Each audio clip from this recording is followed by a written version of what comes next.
Assalamualaikum warahmatullahi wabarakatuh. Waalaikumsalam warahmatullahi wabarakatuh. Selamat malam semuanya. Malam. Oke, sebelumnya saya ucapkan selamat datang kepada kalian semua, dan juga saya ucapkan terima kasih karena sudah hadir di sini dalam rangka kegiatan konseling kelompok. Sebelum kita melanjutkan kegiatan kita lebih lanjut, ada baiknya kita berdoa menurut agama dan kepercayaan masing-masing. Berdoa, mulai.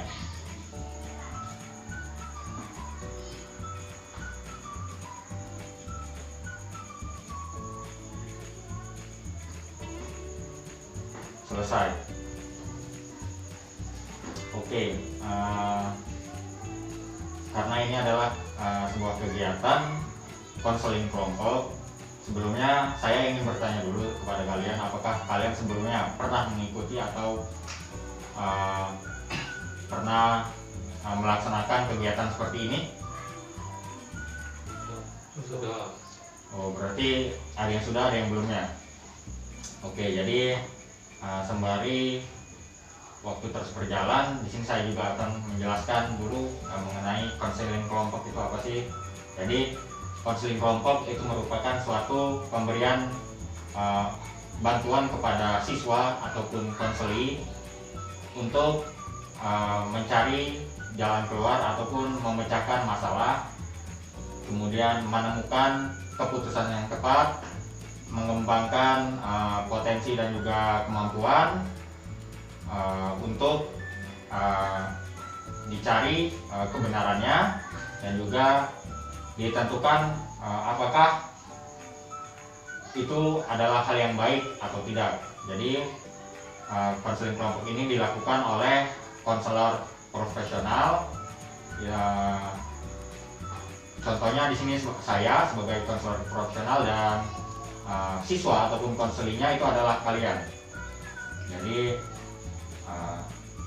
itu sekilas mengenai konseling kelompok.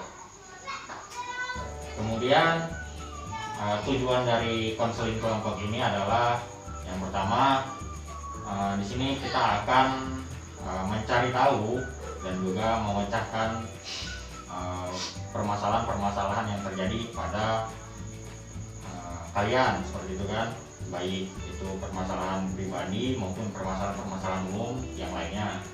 Kemudian di sini juga kita mengembangkan keputusan, apakah keputusan itu nantinya tepat atau tidak untuk kedepannya, dan juga di sini kita mencari tahu apakah hal yang kita lakukan ini merupakan hal yang benar, apakah jalan yang kita lalui adalah sebuah jalan yang benar atau tidak. Jadi di sini bertujuan untuk intinya menemukan kebenaran, seperti itu kan. Nah, sebelum kita lebih lanjut lagi membahas lebih dalam masalah pribadi kita, di sini saya akan menjelaskan asas-asas di dalam konseling kelompok. Nah, untuk konseling kelompok kita pada malam hari ini itu kita hanya menjunjung tinggi 3 asas. Yang pertama ada asas kerahasiaan. Jadi asas kerahasiaan itu merupakan asas di mana kita menjunjung tinggi rahasia yang sudah kita ceritakan atau kita ungkapkan di dalam sini. Jadi kalian semua harus merahasiakan apa yang sudah kalian katakan ataupun kalian ungkapkan, baik itu masalah pribadi kalian ataupun masalah-masalah umum yang sudah kalian ceritakan pada hari ini. Jadi kalian tidak boleh menyebarluaskan ataupun bercerita kepada orang lain. Cukup yang ada di ruangan ini saja yang mengetahui asas-asas tersebut, kerahasiaan tersebut. Kemudian yang kedua ada asas keterbukaan. Nah, asas keterbukaan ini penting. Mengapa penting? Jadi di sini kan kita akan menggali lebih dalam mengenai permasalahan-permasalahan apa yang ada pada diri kalian gitu, ataupun pada saya sendiri, seperti itu kan. Jadi kita harus terbuka satu sama lain, kita harus mengungkapkan, kita harus bercerita masalah apa yang ada pada diri kita ataupun masalah-masalah umum yang terjadi di lingkungan sekitar kita. Jadi kita harus terbuka. harus secara jujur mengungkapkannya. Kemudian yang ketiga ada asas kesukarelaan. Jadi asas kesukarelaan itu seperti kalian datang ke sini, kalian secara sukarela ingin berkonsultasi dan juga mencari tahu bagaimana memecahkan masalah-masalah yang terjadi pada permasalahan kalian. Jadi asas kesukarelaan kita junjung tinggi di sini. Jadi kita hanya memegang 3 asas saja. Yang pertama asas kerahasiaan, yang kedua asas keterbukaan, dan yang ketiga asas kesukarelaan. Baiklah, sebelum kita lanjut lagi ke hal berikutnya, saya ingin kalian mengikuti ucapan ataupun kata-kata saya. Ulangi setelah saya lakukan. Saya berjanji. Saya berjanji. Apapun yang terjadi ataupun apapun yang telah kami ungkapkan pada malam hari ini, Apapun yang terjadi dan apapun yang telah kami ungkapkan hari ini, tidak akan saya ceritakan kepada orang lain. tidak akan saya ceritakan kepada orang lain. Apabila saya melanggar ucapan saya sendiri, Apabila saya melanggar ucapan saya sendiri, saya bersedia menerima konsekuensi apapun itu. saya bersedia menerima konsekuensi apapun itu. Oke, jadi itu tadi sebuah ucapan yang harus kalian junjung tinggi, karena kita gunakan asas kerahasiaan. Jadi kalian tidak boleh menceritakan hal ini kepada orang luar. Sekecil apapun itu kalian harus merahasiakannya. Nah, di sini karena kita membahas mengenai konseling kelompok, di sini saya akan sedikit menjelaskan mengenai hal-hal yang akan kita bahas itu seperti apa. Jadi konseling kelompok ini kan seperti yang saya bilang tadi, untuk memecahkan ataupun menemukan keputusan dan juga pengembangan bagaimana kedepannya mengenai permasalahan-permasalahan yang terjadi. Contoh kecil, mungkin hari ini saya tadi sedang pergi ke suatu tempat, kemudian ketika di jalan raya saya tidak sengaja menyenggol seseorang karena orang tersebut berhenti tepat di tengah jalan. Nah, itu kan merupakan sebuah masalah seperti itu kan. Jadi bagaimana pemecahan masalahnya? Jadi kita harus teliti dulu, kita harus telah dulu bagaimana hal itu bisa terjadi, apa yang menyebabkan itu bisa terjadi. Jadi awalnya kan masalah itu terjadi karena orang tersebut berhenti di tengah jalan secara mendadak, kemudian saya tidak sengaja menyenggolnya. Jadi pemecahan masalahnya adalah lebih mungkin sebaiknya apabila berkendara kita harus lebih teliti lagi. Kemudian apabila hal seperti itu sudah terjadi, maka harus diselesaikan secara baik-baik dan juga diselesaikan dengan kepala dingin. Jadi tidak harus ada perkelahian. Itu merupakan suatu contoh kecilnya. Jadi itu contoh kecil dari hal ataupun masalah-masalah yang terjadi, baik itu masalah pribadi ataupun masalah umum. Di sini saya ingin mengetahui dan juga saya ingin kalian terbuka dan juga bercerita kalian mempunyai masalah apa, baik itu masalah yang terjadi hari ini, masalah yang terjadi kemarin, ataupun masalah yang akan terjadi ke depannya, keraguan tentang apapun itu. Mungkin bisa kita mulai dari sebelah kanan. Oh iya, mohon maaf sebelumnya saya lupa, seharusnya kita memperkenalkan diri dulu, ya kan? Harusnya kita berkenalan diri dulu di awal tadi, mungkin karena beberapa faktor jadi saya lupa. Di sini kita akan perkenalan diri dulu. Perkenalkan, nama saya Abrar Ibrahim Putra. Di sini saya sebagai ketua kelompok ataupun konselor. Baiklah, dari sisi kanan saya mungkin bisa memperkenalkan diri. Perkenalkan, nama saya Daniel Deseri. Oke, selanjutnya. Perkenalkan, nama saya Gali Waspito. Oke, next. Perkenalkan, nama saya Kajasari Saputra Ismail. Oke, lanjut. Perkenalkan, nama saya Riko Adi Triatmoko. Oke, lanjut. Perkenalkan, nama saya. Oke, jadi ini harusnya kita lakukan di awal tadi ya kan, tapi berhubung ada kesalahan, jadi terpaksa kita lakukan di pertengahan. Oke, kita harus membahas ke kegiatan selanjutnya, yaitu permasalahan apa yang terjadi pada kalian. Jadi mungkin bisa kita mulai dari sisi kanan juga. Untuk kepada saudara Daniel, permasalahan apa sih yang terjadi pada hari ini? Mungkin atau permasalahan yang Anda punya? Di tahun 2021 sistem penerimaan Polri sedikit berubah dari tahun-tahun sebelumnya. Tahun sebelumnya memiliki 3 pintu, sedangkan tahun depan hanya memiliki 1 pintu saja, yaitu Bintara, Tantama, dan Akpol digabung jadi 1. Nah, permasalahannya apakah ini efektif untuk seluruh basis yang akan mengikuti tes, atau ini hanya untuk membangun negara saja? Oke, baiklah. Jadi itu permasalahan dari saudara Daniel. Untuk saudara Gali, bagaimana? Untuk bagian saya cukup sulit, terutama di tahun ini, di masa pandemi saya sulit untuk dapat pekerjaan. Oke, bagaimana dengan saudara Ardi? Di tahun 2020 ini saya memiliki masalah itu bagaimana sih cara menjadi pengusaha yang sukses di masa pandemi seperti ini. Oke, lanjut. Di masa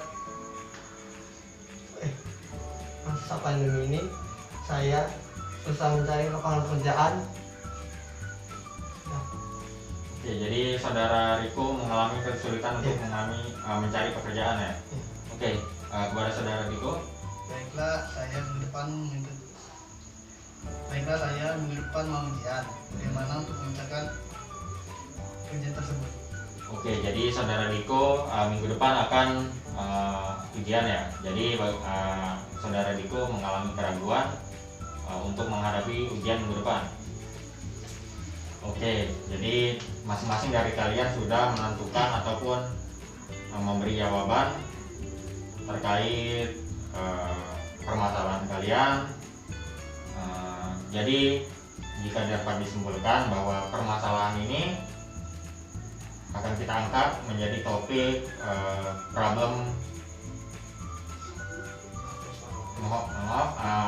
akan kita angkat menjadi personal problem. Jadi masalah yang ada di sini itu merupakan masalah mandiri kalian. Tiap kalian memiliki masalah berbeda-beda, dan juga permasalahan yang kalian miliki mungkin cukup rumit semuanya ya kan.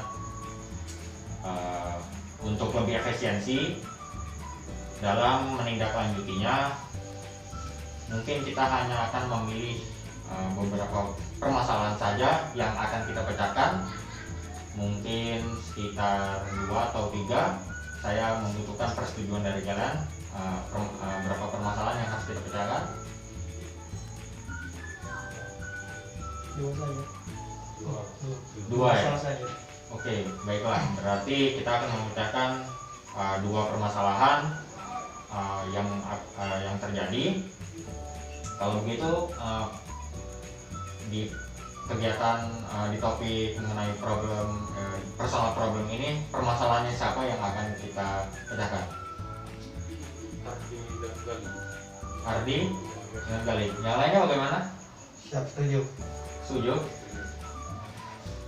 Oke, baiklah. Jadi permasalahan saudara Gali tadi, di tahun ini Anda mengalami karena akibat pandemi ini Anda mengalami kesulitan dalam mencari lapangan pekerjaan ya. Dan untuk saudara Ardi, Anda mengalami karena pandemi seperti ini Kesulitan yang berdagang. jadi Anda sebagai pengusaha di sini ya. Iya. Jadi karena pandemi ini hal yang Anda lakukan ataupun usaha yang Anda lakukan itu terkendala akibat virus-virus yang bertebaran ini. Benar. Oke. sebelum saya mengungkapkan ataupun menjelaskan bagaimana kita memecahkan permasalahan ini, mungkin saya akan bertanya dulu dari teman-teman sekalian, bagaimana pemecahan masalah ini, ataupun menurut kalian apa yang harus dilakukan supaya kita mampu untuk seperti permasalahan saudara Gali menemukan lapangan pekerjaan karena pandemi seperti ini, dan juga saudara Ardi mengembangkan usahanya lebih baik dan lebih berkembang lagi akibat pandemi yang terjadi ini. Mungkin dari saudara Daniel. Saudara, masalah dari kesalahan saudara Ardi, cara mengatasinya kan zaman sekarang ini kan sudah milenial gitu, sudah global gitu kan. Jadi ya kalau kita mengalami penurunan omset dalam perdagangan itu kan bisa dijual secara online. Oh, oke. Kita membuat promosi secara online gitu dengan medsos gitu. Kalau untuk saudara Gali mungkin ada pendapat untuk menemukan lapangan pekerjaan? Ya harapannya mempersiapkan kualitas diri aja gitu. Mempersiapkan kualitas diri. Jadi kita mempersiapkan kualitas diri untuk ke tahun berikutnya, untuk jaga-jaga apabila penyakit ini ataupun virus ini sudah hilang, lalu di tahun berikutnya kita sudah siap untuk menemukan pekerjaan itu. Betul. Oke. Kalau untuk saudara Riko, bagaimana mengenai permasalahan dari mereka berdua? Ada pendapat?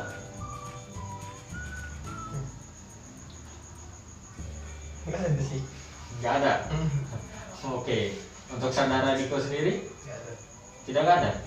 Oh, jadi kalian juga mengalami hal yang sama, pusing seperti itu ya? Iya. Oke. Jadi ini saya akan memberikan pemikiran saya kepada saudara Ardi, seperti yang dikatakan oleh saudara Dani tadi, bahwa sekarang kan sudah era global, milenial dan juga modern sekali. Apabila Anda mengalami penurunan omset karena kegagalan dalam pengembangan ataupun penjualan produk-produk yang Anda ciptakan, mungkin ada alternatifnya, yaitu tadi penjualan melalui online. Kemudian mungkin Anda membutuhkan koneksi-koneksi dari orang lain juga, bagaimana agar penjualan Anda ataupun usaha Anda itu akan lebih berjalan lebih baik lagi. Kita kan sudah ada media sosial, Anda bisa mempromosikannya melalui mungkin seperti WhatsApp, Facebook, Instagram, dan yang lain-lain. Kemudian penjualan online tadi seperti yang dikatakan saudara Daniel, bisa menggunakan aplikasi penjualan seperti Shopee, Tokopedia, dan lain-lain. Itu kan sebagai langkah pertama agar tidak mengalami kebangkrutan seperti itu kan. Kemudian mungkin Anda juga harus mempersiapkan ke depannya bagaimana barang-barang yang sudah tidak terpakai ataupun yang tidak sempat terjual karena pandemi saat ini, di kedepannya akan bisa menjadi barang yang akan terjual, walaupun itu tidak habis tapi akan terjual. Jadi jangan dibiarkan barang itu tuh rusak, berdebu, dan yang lain, terutama apabila barang-barang itu merupakan bahan pangan. Jadi bahan pangan itu kan merupakan barang-barang yang jika masanya sudah habis akan mengalami kadaluarsa dan itu tidak dapat dijual lagi seperti itu kan.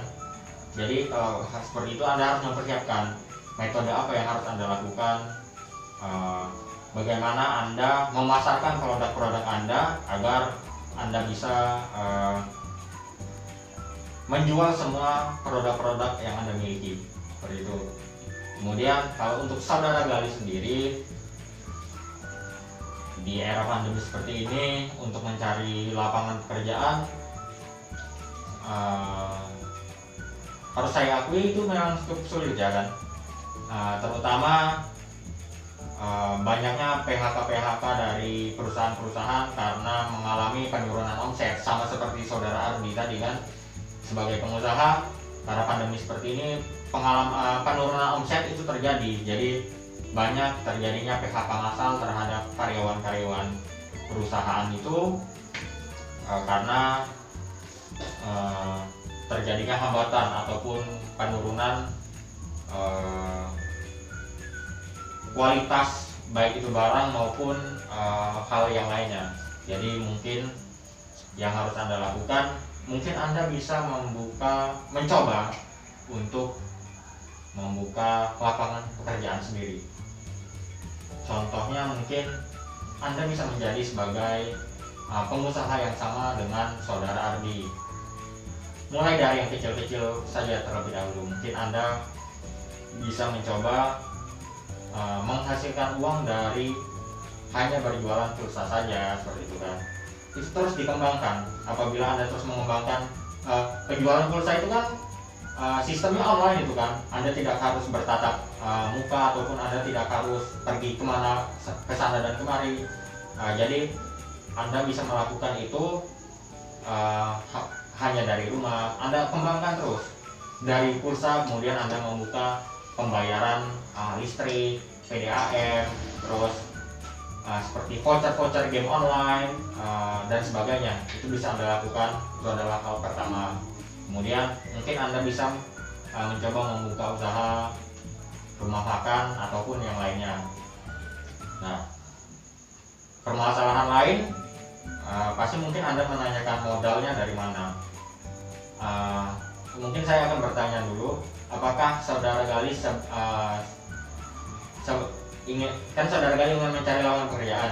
Apakah sebelumnya saudara Gali mengalami PHK dari perusahaan atau saudara Gali sebelumnya memang belum bekerja? Belum bekerja. Oke, jadi saudara Gali belum bekerja. Jadi kalau begitu mungkin saudara Gali selama ini pernah menabung kan? Coba saudara Gali buka, lihat tabungan saudara memiliki berapa modal yang mencukupi untuk membuka suatu usaha atau membuka lapangan pekerjaan sendiri. Prinsip yang harus Anda tanamkan pada diri Anda, jangan pernah menunggu modal untuk membuat usaha, tapi buatlah usaha untuk mendapatkan modal. Jadi ketika Anda ingin menciptakan suatu lapangan pekerjaan ataupun Anda ingin memecahkan kasus Anda sendiri, Anda harus berani, Anda harus tekun, Anda harus berani menaklukkan batas-batas diri Anda sendiri. Jadi untuk mendapatkan modal tadi, Anda tidak harus Anda kan tadi memiliki tabungan, jadi bisa Anda gunakan tabungan itu sebagai modal utama.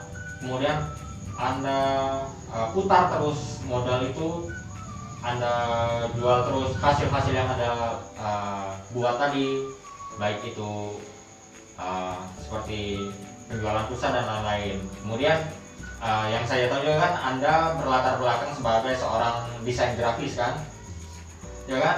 Jadi mungkin Anda bisa membuka usaha desain grafis juga. Desain grafis itu kan secara online.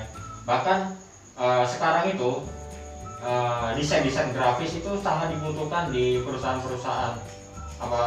Apalagi seperti arsitek pun mereka membutuhkan bantuan kedua, tangan kedua untuk menggambar sesuatu atau denah yang akan kita bikin. Jadi mungkin Anda bisa membuat sebuah inspirasi atau bantuan kepada arsitektur ataupun yang lainnya. Jadi mungkin itu pendapat dari saya ataupun pemecahan masalah dari saya. Jadi di sini saya akan bertanya kepada kalian, kalau untuk kalian sendiri, bagaimana pendapat kalian untuk menyelesaikannya? Mungkin kalian memiliki pendapat sendiri untuk dari kalian berdua. Kalau saya sih bukannya masalah pendapat apa, kan benar katakan salah kalian bahwa di masa pandemi ini banyak pengusaha yang terjun atau langsung berjualan dalam sebuah platform atau sosial media seperti Shopee, Facebook atau hal yang lainnya. Nah, yang ingin saya tanyakan tuh, bagaimana sih agar konsumen atau khalayak ramai bisa tertarik membeli atau apalah ya, agar tertarik, agar usaha kita tuh semakin maju. Seperti apa, mengadakan iklan, bagaimana sih menariknya konsumen itu dalam menyumbangkan usaha kita. Oke. Baik dalam sebuah platform. Kalau saudara kali? Mungkin ya nanti. Oke. Selanjutnya Anda kan berpikir bagaimana caranya agar konsumen tetap tertarik untuk membeli produk-produk Anda seperti itu kan? Iya. Anda tadi baru memikirkan apakah Anda ingin memasang sebuah platform iklan. Mungkin ini merupakan sebuah jawaban dari permasalahan saudara Gali juga. Sebagai saudara Gali kan ingin mencari lapangan pekerjaan ataupun Iya. mencari penghasilan kan? Iya. Mungkin saudara Ardi bisa karena saudara Gali berlatar belakang seorang pendesain, mungkin saudara Ardi bisa melakukan penawaran kepada saudara Gali untuk membuat iklan ataupun sesuatu, itu kan koneksi kan Iya. namanya kan, sesuatu yang dapat menarik minat dari orang lain untuk membeli produk kita, ya kan? Benar. Ketika hal itu sudah terjadi, maka akan saling menguntungkan di kedua belah pihak. Ketika saudara Gali berhasil menciptakan desain ataupun iklan yang sudah saudara Ardi minta, maka konsumen pun akan membaca dan juga mencari tahu di mana letak-letak ataupun produk ini dijual. Jadi uang akan masuk ke omset akan masuk ke kembali ke kantong ataupun kembali ke perusahaan Ardi kan. Dan begitu juga pada saudara Gali, iklan yang sudah Anda buat tadi ketika sudah berhasil dan sudah jadi, maka itu tadi akan menghasilkan pundi-pundi uang ataupun penghasilan yang dibayar oleh saudara Ardi. Apabila hal itu terjadi secara berkala dan juga berlanjut, mungkin saudara Ardi akan terus menyewa Anda ataupun meminta bantuan Anda untuk membuat iklan, dan bisa saja saudara Ardi pun memberitahukan kepada rekan-rekan kerja lainnya, rekan-rekan pengusaha lainnya bahwa wah di sini loh ada tempat pembuat iklan yang bagus, desainnya bagus, kemudian harga dan juga kualitas itu sama halnya, sama bagusnya. Jadi Anda tidak harus takut kalau Anda membayar mahal tapi hasilnya akan jelek seperti itu kan. Jadi itu akan menguntungkan dari kedua belah pihak. Jadi mungkin itu merupakan pemecahan masalah ataupun keputusan yang kita buat untuk kedepannya.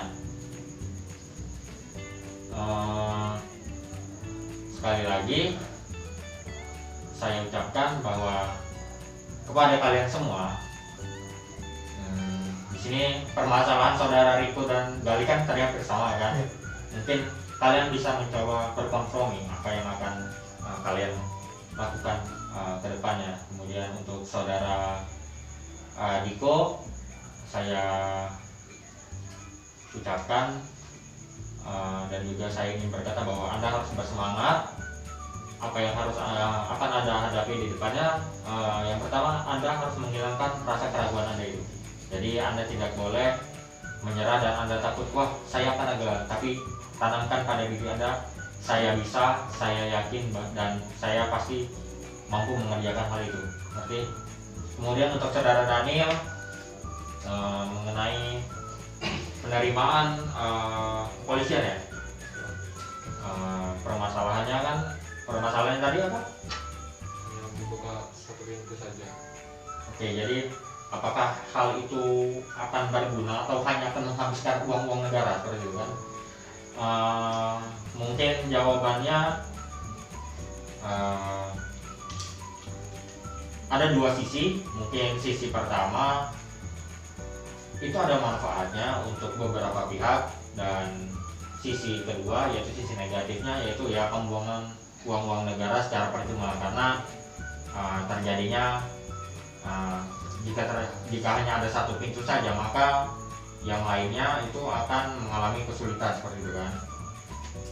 Oke, jadi itu adalah pembahasan dari konseling kelompok mengenai personal problem yang kita bahas pada malam hari ini. Saya ucapkan terima kasih sekali lagi kepada kalian semua yang sudah bersukarela dan juga terbuka mengikuti dan juga untuk datang ke sini menceritakan masalah-masalah kalian. Di sini saya akan menekankan kepada kalian lagi bahwa kalian wajib untuk menjaga satu sama lain kerahasiaan yang sudah kita ceritakan di sini, yang sudah kita ungkapkan di sini. Kalian semua harus berkomitmen untuk bisa bahu membahu dan juga saling membantu satu sama lain, karena hanya kalian yang tahu permasalahan dari diri kalian masing-masing seperti itu. Hanya kalianlah yang tahu apa yang terjadi pada teman-teman kalian ini. Jadi apabila setelah ini kalian keluar dari ruangan ini, kemudian kalian hanya acuh tak acuh, maka semua yang solusi yang ada, kemudian apapun yang sudah coba Anda kembangkan, permasalahannya seperti itu akan sia-sia. Mengapa? Karena jika tidak ada bantuan orang yang di sekitar Anda ataupun orang yang mengetahui apa masalah Anda, maka permasalahan itu akan menjadi besar. Mengerti? Jadi jangan lupakan, dan juga kalian harus tetap bergotong royong satu sama lain. Oke, mungkin hanya itu saja. Mengingat waktu juga sudah cukup malam, maka kegiatan ini akan segera berakhir. Sebelum kegiatan ini berakhir, mungkin saya akan sedikit menanya kesan ataupun pesan kalian. Kalian wajib mempunyai kesan dan pesan untuk malam ini,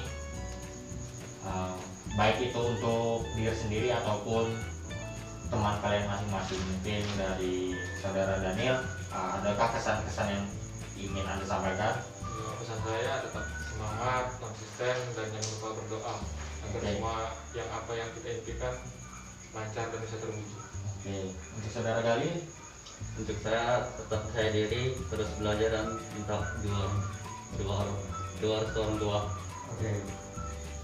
Untuk saudara Ardi? Pesan dan kesan saya dalam diskusi kali ini yaitu semoga usaha saya semakin maju dan memanfaatkan sebuah platform atau platform penjualan seperti Shopee dan itu agar omset saya lebih tinggi lagi.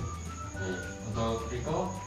Pesan dan pesan saya, semoga di tahun depan saya bisa mendapatkan pekerjaan yang lebih baik. Oke. Riko? Baiklah, pada pesan saya belajar. Oke, jadi sepertinya Anda mengalami keraguan yang sangat tinggi ya, karena akan mengikuti ujian yang sepertinya cukup sulit ke depannya. Jadi dari saya, semoga kalian semua berhasil. Amin.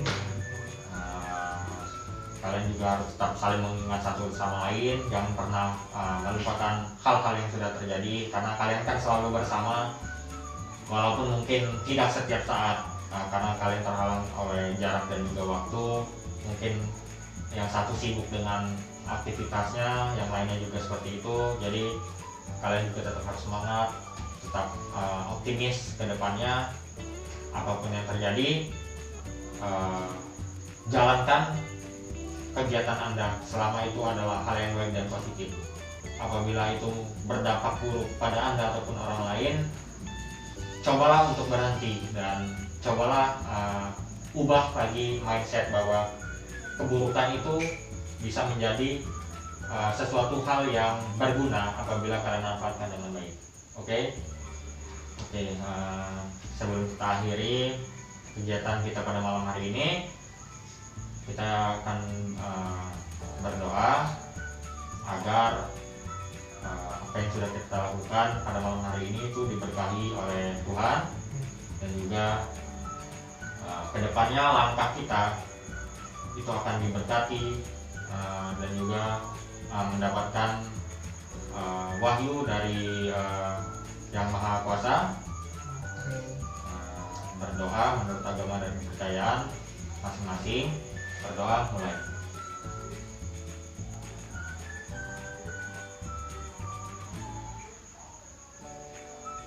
Selesai. Oke, terima kasih kepada kalian semua yang sudah ikut serta di dalam konseling kelompok pada malam hari ini. Saya ucapkan terima kasih. Akhir kata dari saya, wassalamualaikum warahmatullahi wabarakatuh. Waalaikumsalam warahmatullahi wabarakatuh.